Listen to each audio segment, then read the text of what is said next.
कशामध्ये फायदा आहे त्याचा आम्ही विचार करतो आणि मग वाटच होत नाही आम्ही कधी बाहेर पडावं पण सजामध्ये आम्ही बाहेर पडणार नाही.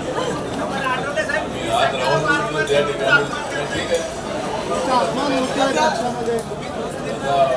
प्रकाश आंबेडकरांचा अपमान झाला तसा माझा अपमान झाला असं नाही. नरेंद्र मोदींच्याकडे माझा सन्मान आहे, अमित शहाकडे जे पी नड्डाकडे मोठा सन्मान आहे.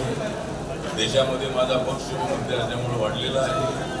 अंदमान निकोबार आणि लक्षद्वीपपर्यंत माझा पक्ष पोहोचलेला आहे. त्यामुळं सगळा मला ऑल इंडियाच्या लेवलवर विचार करावा लागेल. महाराष्ट्रामध्ये थोडी अडचण आहे पण महाराष्ट्रामध्ये एकदम दुर्लक्षित आम्हाला करता कामा नये.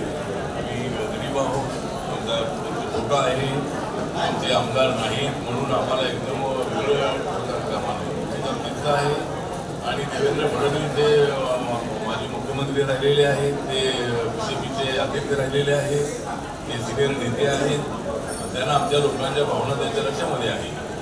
त्यामुळं आठवली त्यांच्यासोबत जाता त्यांना सत्ता मिळते हे समीकरण गेल्या 20-25 वर्षात 25 वर्षात सांगितलं.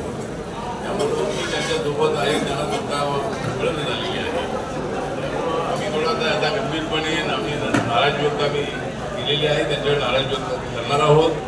पण आमच्या मागण्या ज्या आहेत त्या मागण्यावर लवकर 2-3 दिवसामध्ये निर्णय होईल आणि त्यानंतर मग आमचा पक्ष काय पुढे करायचं ठरवेल.